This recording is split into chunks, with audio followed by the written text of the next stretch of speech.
We've got a lot of new Call of Duty information to cover in this video. Modern Warfare 2 might be receiving a big update that fixes one of the main complaints with the game. We've got a look at first prestige within Modern Warfare 2, also the ranked play system, and Vanguard got a big update that changed the ranking system, all that stuff. As always, we're going to be covering everything in this video in a rapid style format. That way you can quickly watch this video and get right back into game. If you're new here and want to sub, I would greatly appreciate that. And if you love to like or comment, it helps me out a ton. So starting off, let's go over the new Treyarch information. And yes, we actually got information from Treyarch today. This is what their tweet reads off. Confirmed, ranked play arrives on Modern Warfare 2 in 2023, and we're working with our partners to deliver competitive modes, ranked skill divisions, visible skill rankings, top 250 leaderboard, competitive rewards, more details to come.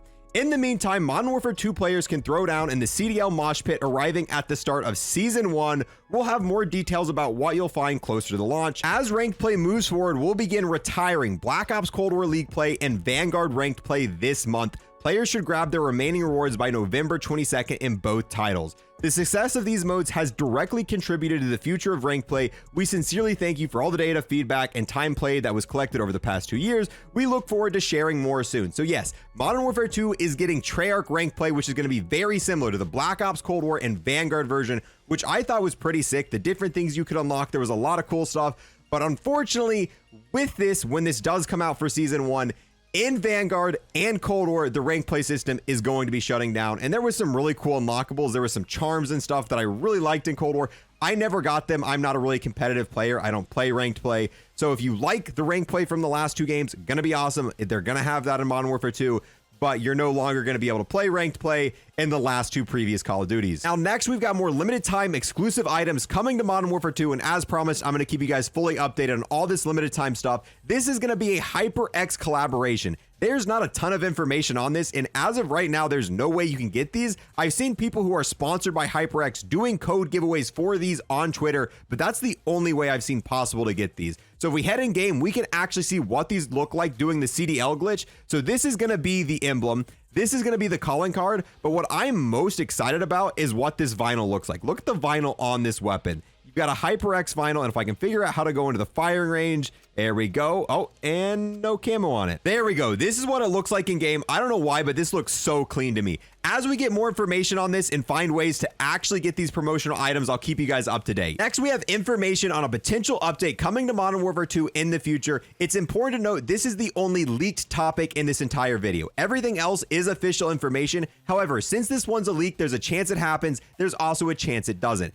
This is coming from Rouse Valve over on Twitter. This is what he says. Infinity Ward plans to facilitate and entirely rework Call of Duty's UI/UX systems, a major redesign and rebrand. If you've played Modern Warfare 2, it's no secret that the UI in this game is just, it's not good. It's probably the worst UI we've ever had for a COD game. Making creative classes, changing your perks, finding games, finding lobbies, all of it's confusing. Joining friends, seeing your systems, it is so hard to locate anything in the UI. Yes, they've updated it a little bit from the beta, but it is still so confusing. And there were actually leaked images from Warzone Mobile, and it looks like it shares the same UI. So it looks like what they did is they made this UI kind of based around mobile devices. Because if you think about it, the UI currently in Modern Warfare 2 feels like it works so well if you had touch controls, being able to slide up and down, slide left and right for the creative classes. It feels like they designed the entire UI for this game to be used on a mobile device, which makes it where it'd be great if you were on a phone. But if you're someone on a controller or a mouse and keyboard,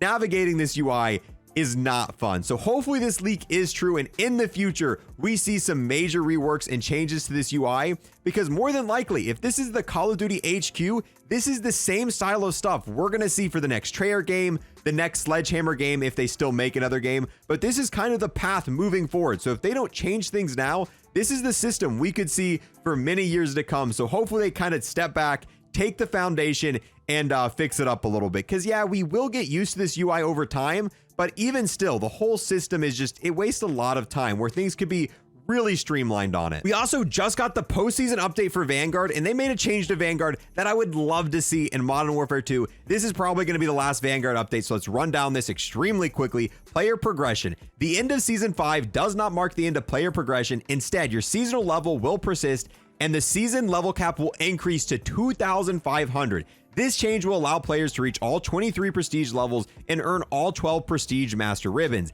In addition, all seasonal challenges will be available to complete during the postseason, regardless of your previous season's progression. The rest of this stuff is just basic stuff that doesn't, it's not really important, talking about ranked play ending, all that stuff. So yeah, level 1000 is no longer going to be the level cap for Vanguard. It's going to go to level 2500 and it's not going to reset. If you grind out to level 2500, you will forever be that rank. And I prefer this system way more than the seasonal system that we're going to have in Modern Warfare 2. I at least wish each season you got to keep your levels. The whole resetting of your levels, it kind of ruins the motivation for me. What's the point of grinding a season to get to level 1000 if the next season you start back to 0? And having a rank, maybe each season they add an additional 1000 levels, but you can keep ranking up and going higher and higher each season, so at the end there's a big reward. Then on top of obviously this, there are the seasonal challenges. So I like this system. I don't know who's gonna grind to level 2500 in Vanguard now that Modern Warfare 2 is out, but hey, the options there. You can finally go all the way up to 2500, and that's the highest rank we have ever been able to achieve in a Call of Duty. Next, we've got a real small piece of news that might have a big impact in the future. This is coming from Call of Duty themselves. To our community, thank you for making Modern Warfare 2 the #1 Call of Duty launch of all time, and we're just getting started. Meaning Modern Warfare 2 sold more copies in this time period than any other previous COD, beating the record set by Modern Warfare 3 many years ago. So right now, the player base for Modern Warfare 2 should be the biggest we've ever seen. This doesn't mean it's going to stay that way in the future. Obviously, if the game doesn't get updates, if it doesn't get support, players are going to stop playing. But hopefully this means this game is going to be massively supported. With Vanguard, the game didn't sell well, and by season 1, it felt like they were already canceling a bunch of content for the game, and the game just went on autopilot for the rest of the year. Since this game is the #1 Call of Duty launch of all time, I hope they take that and they make this the #1 supported Call of Duty game of all time. Hopefully we get a bunch of new content with each season. Obviously this game's already got a lot with the DMZ modes, the raids, the spec ops, the war zone, and the normal 6v6. I'm hoping each season, since it's got a massive player base and they obviously made a ton of money from selling this game, that we just get tons and tons of content, stuff that didn't end up happening with Vanguard. Vanguard, I think, got 2 events during its entire life cycle. So hopefully we get a cool Christmas event and a bunch of events after that. And now finally, for our last topic in this video, we got to look at a prestige icon for Modern Warfare 2. I assume it's going to be the first one. This is a promotional email that Call of Duty is sending around. Progression overview. Then it's got your rank up top, which I assume this is going to be your level. However, it shows an icon here, so I don't know exactly what's going on with that. Then underneath it, it shows prestige, and it's got a prestige icon of a skull with what looks to be a knife going through it. It's kind of a fairly small image, so we can't see it too well. So yeah, that's probably going to be the first prestige icon. We haven't got an entire overview of how the entire prestige system is going to work. We do know it's going to be seasonal, so more than likely it's going to work exactly like it did in Modern Warfare 2019, Vanguard, and Cold War. Maybe they've made some improvements to it that makes it a little bit more enjoyable, but we'll just have to wait and see. And I wouldn't get my hopes up too much. I feel like more than likely what's going to end up happening is it's going to be very similar to those last few systems. I wish they would add what they're doing with Vanguard, where you have just this giant level that you can keep increasing. Even if they made the level cap something ridiculous like 10,000, seeing that number go higher and higher is part of the enjoyment of playing. And with that, guys, we're going to go ahead and wrap up this video. Let me know how you felt about any of the topics we covered: the Treyarch news, the Vanguard news, the Modern Warfare 2 news, the prestige icon. If you want to leave a like or a comment, it helped me out a ton. If you guys want to keep fully up to date with anything happening in Modern Warfare 2 or Call of Duty, make sure to sub to the channel, as I'll always keep you guys informed. And yeah, peace. I'll see you guys in the next one.